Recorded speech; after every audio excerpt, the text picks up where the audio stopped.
انظروا إلى هذه الإشارة اللطيفة التي تزرع الحب في قلوبنا نحو هذه الأرض.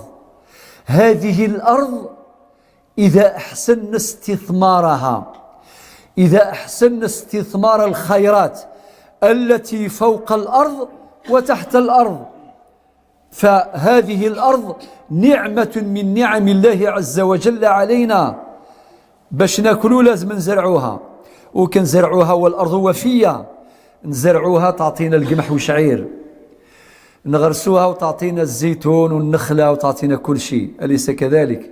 زيد، هذه الأرض نقيم فوقها مساجد، ونقيم عليها مصانع، ونقيم عليها بيوتا نسكنها تسترنا، نبني عليها حضارات، ولكن هذه الأرض تشكو إلى الله ظلم العباد، تشكو إلى الله ظلم البشر. هناك بشر يسيلون دماء البشر فوق هذه الأرض، بدل أن يزرعوها بذورا وأشجارا ومصانع، للأسف صارت هذه الأرض تحمل أشلاء البشر.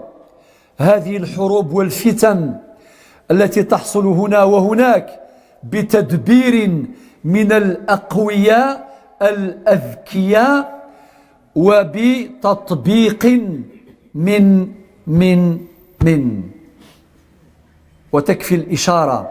هذا هم كبير ربنا قال لنا معاشر البشر في الآية 13 من سورة الحجرات: وجعلناكم شعوبا وقبائل.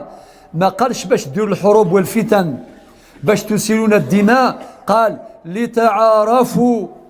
لتعارفوا، وهذا هو الحد الأدنى الرابط بين البشر، لتعارفوا. ثم وضع لنا معيارا عادلا لا يعرف المحاباة ولا المجاملات: إن أكرمكم عند الله أتقاكم.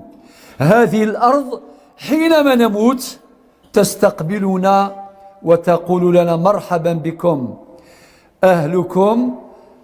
طبعا واحد كيموت ما يقولوش نخليوه عندنا، يدفنوه، والأرض ما تقولكش ما نقبلكش، تقبل الجميع، تقولك مرحبا بك. كي كنت فوق الأرض تطلب F3 F4، درك نعطيلك F1 برك.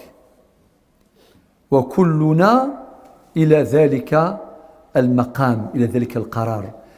لذلك جاء الشاعر يعبر عن حبنا للأرض، باش نحبوها، وفيها معاني أيضا لطيفة. واش يقول؟ يقول: أحببتك يا أرض من يوم علمت أنك أمي، من يومها أشكو إليك همومي. أحببتك فتعلمت منك الكثير، علمتني يا أرض فن الممات، ومن بعد الموت كيف الحياة. علمتني يا أرض كيف أحب أحزاني، وأبعد من قلبي العدوان. علمتني كيف أدفن أشجاني، علمتني شروط الإنسان. يعلمني فارس الميدان رفع الورود، يعلمني انفجار البركان فك القيود. هكذا عرفتك وفية ترعين كل العهود، وفي وجهك قرأت أسمى معاني الخلود، وأسمع صرخاتك تدوي دوي الرعود. تنادين الناس للصلاة لجلال السجود، دمت للناس خير أم رعاك رب الوجود.